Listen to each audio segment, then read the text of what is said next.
Hello everyone, this is Waheed from ट्राटेको। तो आज की इस वीडियो में हम प्लगइन्स को देखेंगे। प्लगइन्स क्या होते हैं, इनको कैसे यूज करते हैं और क्यों यूज करते हैं। तो इनको क्यों यूज करते हैं, पहले मैं ये बताता हूँ कि आपने देखा होगा कि वर्डप्रेस में अपने फीचर्स इतने ज़्यादा नहीं हैं। तो वर्डप्रेस के फीचर्स को एक्सटेंड करने के लिए हम प्लगइन्स का यूज करते हैं। क्या मतलब हुआ इसका? फॉर एग्जाम्पल, आप अपनी वेबसाइट पे एक कॉन्टैक्ट फॉर्म लगाना चाहते हैं, तो आप उसके लिए एक प्लगइन इंस्टॉल करेंगे। आप अपनी वेबसाइट पे कोई प्रोडक्ट लगाना चाहते हैं, उसके लिए भी एक प्लगइन इंस्टॉल करेंगे। आप अपनी वेबसाइट का एसईओ करना चाहते हैं, उसके लिए एक प्लगइन इंस्टॉल करेंगे। आप अपनी वेबसाइट का डिज़ाइन चेंज करना चाहते हैं, उसके लिए भी एक प्लगइन इंस्टॉल करेंगे। तो प्लगइन्स का आपको आइडिया हो गया होगा कि प्लगइन्स फीचर्स को ज़्यादा करने के लिए इस्तेमाल होते हैं।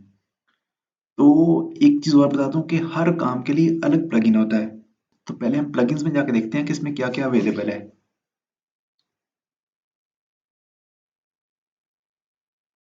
जब मैं प्लगइन्स में गया, इधर मुझे 3 ऑप्शन नज़र आए: installed plugins, add new, plugin file editor. तो ये जो प्लगइन फाइल एडिटर है, ये कोडिंग के लिए है। जो लोग कोडिंग करते हैं, प्लगइन्स की फाइल को एडिट करते हैं, उनके लिए है। इसको हम नहीं देखेंगे। ये जो ऐड न्यू है, इससे कोई नया प्लगइन अगर हमने ऐड करना हो वो ऐड होता है। और यहाँ पे जितना भी हमारे प्लगइन इंस्टॉल होते हैं वो शो होते हैं। जैसे कि अभी हमारा एक ही प्लगइन इंस्टॉल है तो वो शो हो रहा है।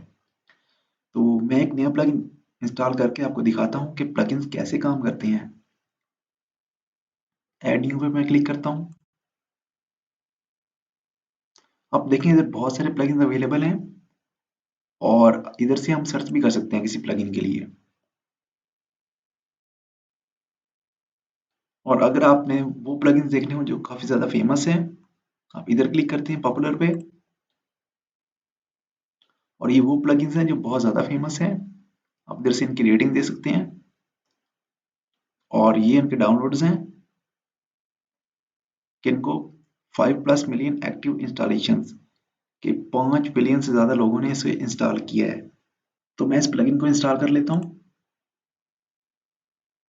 देखिए, इधर लिखा आ रहा है इसका नाम कॉन्टैक्ट फॉर्म 7 और नीचे लिखा आ रहा है just another contact form plugin, simple but flexible. इसका मतलब है ये कॉन्टैक्ट फॉर्म के लिए प्लगइन है। तो हर काम के लिए अलग प्लगइन होता है। अगर हमने अपनी वेबसाइट पे कॉन्टैक्ट फॉर्म लगाना है जहाँ पे लोग आके अपना डेटा सबमिट करें और जब वो कॉन्टैक्ट के बटन पे क्लिक करें तब हमें ईमेल आ जाए, तो ये उस काम के लिए है। तो मैं इसको एक्टिवेट करता हूँ। हमें प्लगइन इंस्टॉल करने के बाद उसको एक्टिवेट करना पड़ता है उसको यूज़ करने के लिए।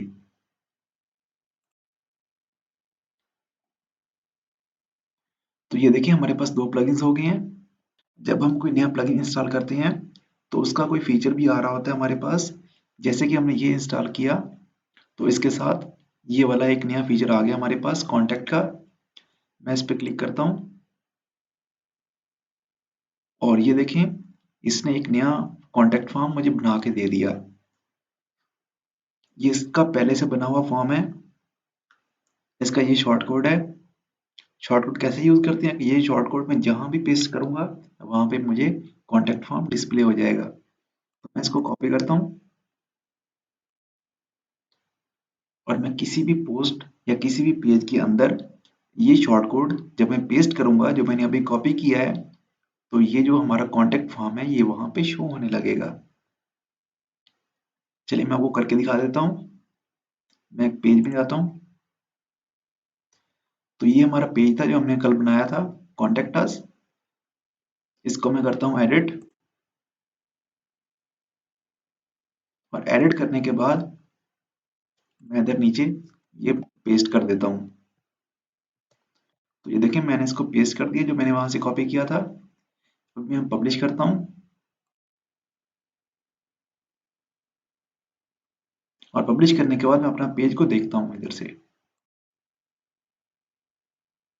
स्क्रॉल डाउन करता हूँ और ये देखें, नीचे हमारा कॉन्टैक्ट फॉर्म शो होने लगा है।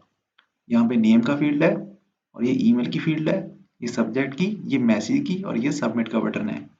जब कोई यूज़र आके अपनी ये डिटेल्स इंटर करेगा और यहाँ पे अपना मैसेज टाइप करेगा और फिर सबमिट पे क्लिक करेगा तो हमें मेल आ जाएगी। तो ये जो हमारा प्लगइन था ये कॉन्टैक्ट फॉर्म के लिए था, इसने कॉन्टैक्ट फॉर्म बनाया, इसने और कोई काम नहीं किया। तो मैं दोबारा डैशबोर्ड में जाता हूँ।